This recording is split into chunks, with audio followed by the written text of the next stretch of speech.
Praise the Lord. I greet you very good morning in the precious name of our Lord and Savior Jesus Christ. మన ప్రభువును రక్షకుడైన యేసుక్రీస్తు నామంలో మీ అందరికీ శుభాలు తెలియజేస్తున్నాను. ఎలా ఉన్నారు? మీరంతా బాగున్నారా? మీకోసం ఎల్లప్పుడూ ప్రార్థన చేస్తున్నాను. ప్రతిరోజు కూడా బైబిల్ గ్రంథంలోంచి ఒక వాగ్దానం ధ్యానం చేస్తున్నాం కదా. ఈరోజు కూడా ఒక వాగ్దానం ధ్యానం చేద్దాం. చూడండి, బైబిల్ ఉన్న వాళ్ళంతా ఓపెన్ చేయండి.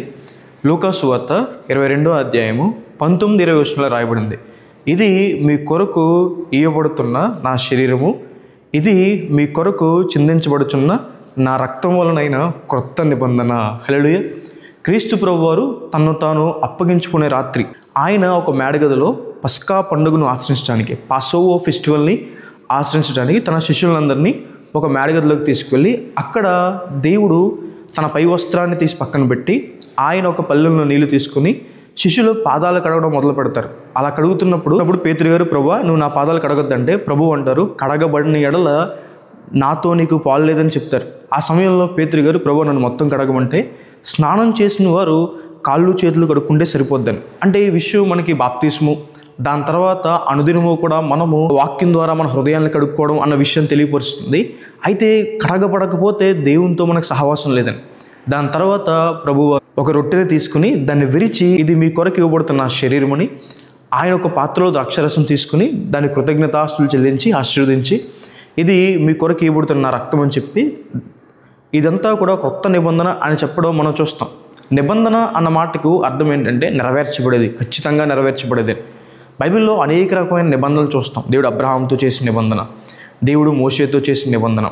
మోషేతో చేసిన నిబంధనని మనం పాత నిబంధన అని పిలుస్తాం. పాత నిబంధన సినాయి పర్వతం మీద జరుగుతుంది. అయితే ఇప్పుడు క్రొత్త నిబంధన క్రీస్తు ప్రభువారి ఒక రక్తం ద్వారా, క్రీస్తు ప్రభువారి ఒక శరీరం ద్వారా, క్రీస్తు ప్రభువారి ద్వారా మనకు క్రొత్త నిబంధన ఇవ్వబడిందని. క్రొత్త నిబంధన ఏం చేస్తుంది?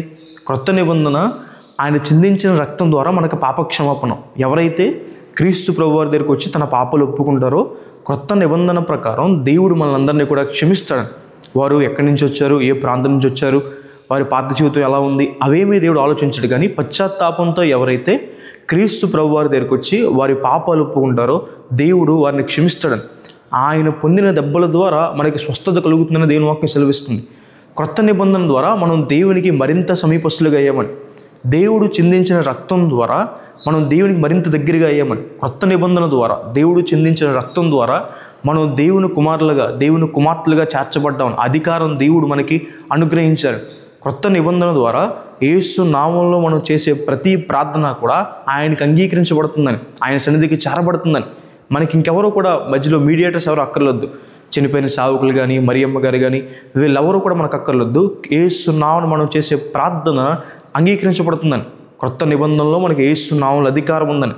క్రొత్త నిబంధనలో దేవుడు మనకి నూతన మనసుని, నూతన స్వభావాన్ని అనుగ్రహిస్తున్నాడని. పాతదంతా దేవుడు కొట్టివేసి మనల్ని నూతన పరుస్తాడని. క్రొత్త నిబంధనలో మనం పరలోక రాజ్యం వారసులుగా, దేవుడు మనకి పరలోక రాజ్యాన్ని నిత్య స్వాస్థ్యంగా అనుగ్రహించాలని దేవుని వాక్యం సెలవిస్తుంది. దేవుడు ఇదంతా కూడా తను చిందించిన రక్తం ద్వారా, తన శరీరం ద్వారా, నలగొట్టబడిన ఆయన శరీరం ద్వారా దేవుడు మనకు అనుగ్రహించాడు. ఆయన పొందిన దెబ్బల చేత మనకి స్వస్థత, అన్ని రకాలైన స్వస్థత, మానసిక స్వస్థత, శారీరక స్వస్థత, ఆత్మీయ స్వస్థత క్రీస్తు ప్రభువారు మనకు అనుగ్రహిస్తారు అని. హల్లెలూయా. ఆయనకు అసాధ్యమైనది ఏది కూడా లేదని దేవుని వాక్యం సెలవిస్తుంది. ప్రభువు బల్ల అన్నది దేవునితో సహవాసం తెలియపరుస్తుంది. ఎప్పుడైతే మనం ప్రభువు బల్లో పాల్పంచుకుంటామో, మనం ఒక రొట్టెని తీసుకుంటున్నప్పుడు దేవుని శరీరాన్ని జ్ఞాపకం చేసుకోవాలి. ద్రాక్షారసం తీసుకుంటున్నప్పుడు దేవుని రక్తాన్ని జ్ఞాపకం చేసుకోవాలి. దేవుడు చిందించిన రక్తం ద్వారా మాత్రమే నాకు పాపక్షమాపణ వచ్చింది. నా డబ్బులు కానీ, నా చదువు కానీ, కులం కానీ, నా అందం కానీ, ఇంకేది కూడా నాకు పాపక్షమాపణ ఇవ్వలేదు.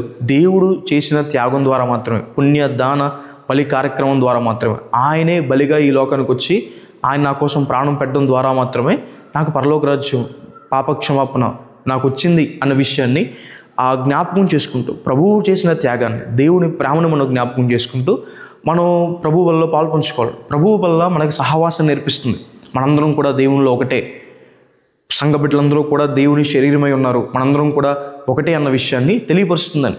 ప్రభువు వల్ల పాల్పంచుకున్న వారికి అనేకమైన ఆశీర్వాదాలు మనం చూస్తాం. బైబిల్లో రాయబడింది కదా, నా శరీరం తిని నా రక్తం త్రాగువాడు నిత్య జీవం గలవాడని. నా శరీరం తిని నా రక్తం త్రాగువాడు నేను వాని యందు, వాడు నా యందు నిలిచి ఉంటాడని దేవుని వాక్యం సెలవిస్తుంది. మనం దేవునిలో నిలిచి ఉంటామంట, దేవుడు మనలో నిలిచి ఉంటాడంట. అలా ఉన్నప్పుడు బహుగా మనం ఫలిస్తామని. అలా ఉన్నప్పుడు మనకి ఏది ఇష్టమో అది అడిగితే దేవుడు మనకు అనుగ్రహిస్తారని. ప్రభువు వల్ల పాల్పంచుకున్న వారు దేవుని వలన జీవిస్తారని. అంటే వారు జీవించడానికి, దేవుని కోసం జీవించడానికి వారు దేవుని శక్తిని పొందుకుంటారని. కాబట్టి ప్రభువు వలన ఎప్పుడూ కూడా మనం నెగ్లెక్ట్ చేయకూడదు, తీసుకోవడానికి ముందుకు రావాలి. మరి ఎలా రావాలి? అయోగ్యంగా ఏం చేయకూడదు, తీసుకోకూడదు. మన పాపాలు కడుక్కోకుండా, మారు మనసు పొందకుండా, బాప్తీసు పొందకుండా తీసుకోకూడదు.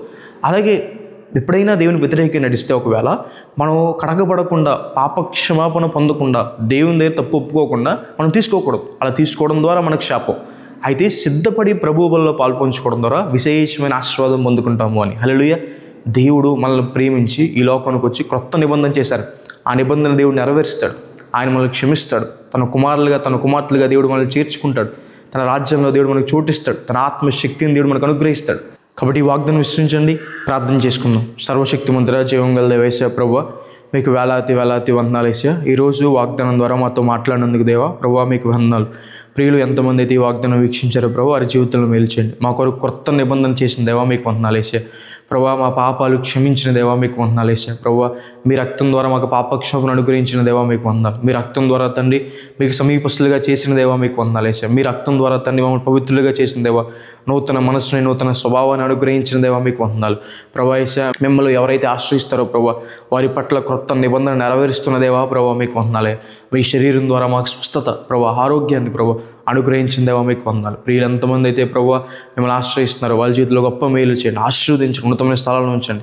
ప్రతి విషయంలో మీ సహాయం దయచేయండి. వారి ప్రార్థనలు అంగీకరించండి, గొప్ప కార్యాలు చేయమని దేవా యేసు నామమున అడిగి వేడుకుంటున్నాను తండ్రి.